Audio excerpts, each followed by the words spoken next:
Welcome back to our channel, where we provide our subscribers with the most intriguing and thought-provoking topics. Today, we will discuss Cormac McCarthy's final words, widely regarded as one of the greatest American novelists.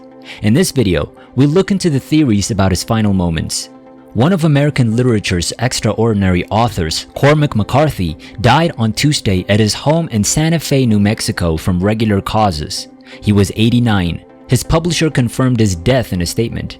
In 2007, McCarthy won the Pulitzer Prize for The Street, a shocking dystopian romantic tale about a dad and a child. He wrote most compellingly about men, typically young men, in stark and lyrical prose. The Southwest was strongly portrayed in his work.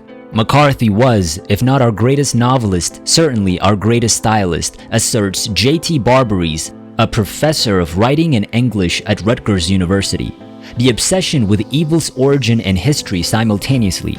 In addition, McCarthy frequently uses intersections between these two themes in her writing. Take, for example, this initial scene from McCarthy's exemplary Western Blood Meridian. A youngster from Tennessee takes off and winds up in San Antonio, broke and without cash. In exchange for a horse, saddle, and boots, the boy agrees to join a renegade former Confederate captain who plans to invade northern Mexico to claim it for white America.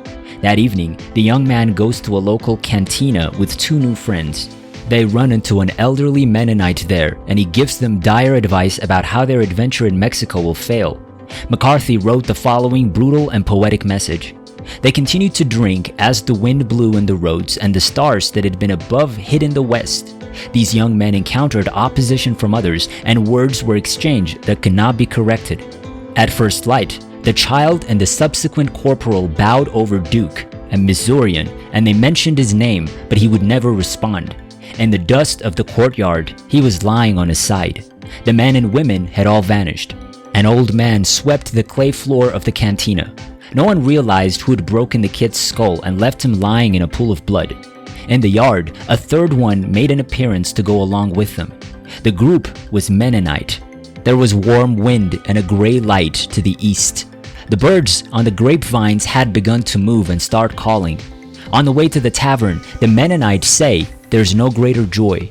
He turned around and walked out of the gate, putting his hat back on his head after having previously held it in his hands. "I've read that book, I don't know how many times, a dozen times," Barbaries asserts. He portrays the Indian strike on the recently formed cavalry bunch in one segment. The slaughter is discussed in about 2 paragraphs. Some of the most exquisite writing I've ever seen. Makes for horrifying reading. That capacity to depict danger and frightfulness so that you basically can't withdraw is significance, and I trust Fitzgerald and Faulkner both had it. McCarthy spent his childhood in the South with his father, a Tennessee Valley Authority lawyer, despite the fact that he was born in Rhode Island. When he started writing, he changed his name from Charles to Cormac to avoid being mistaken for Charlie McCarthy, the famous dummy created by Edgar Bergen. Random House published The Orchard Keeper, his first book, in 1965. However, the 1985 publication Blood Meridian received more attention.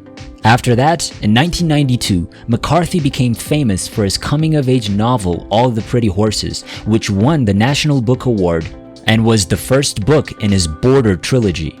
After beginning as a screenplay, the author's status as a giant of the Western canon was established by the novel No Country for Old Men. The movie adaptation won 4 Academy Awards in 2008, including Best Picture. McCarthy was a writer who preferred to keep to himself, detested celebrities, and generally refused to participate in interviews. However, in 2007, he made a special case for Oprah, who typically inquired as to why. "Well, I don't think it's good for your head," he replied. McCarthy then shared a story about how it inspired him to write. At the outset, the author and his young son are in Texas. "He and I went to El Paso and we checked into the old hotel there," McCarthy stated. "And one night, probably around 2 or 3 in the morning, when John was asleep, I went over to the window and stood there looking out at this town. I could hear the trains passing by and that very lonely sound. I just had this image of these flames up on the slope and everything being destroyed. So I thought about my son and wrote those pages." That was the end of it. After that, about 4 years later, when I was in Ireland, I woke up one morning and realized it wasn't 2 pages from another book. It was in fact a book. Additionally, the man and the child were the focus. Those few pages grew into McCarthy's devastating Pulitzer Prize-winning The Road in the Gloom of El Paso. The last words that Cormac McCarthy spoke were about his faith. Although McCarthy was not particularly religious, his novels frequently address existential issues and the struggle for life's purpose.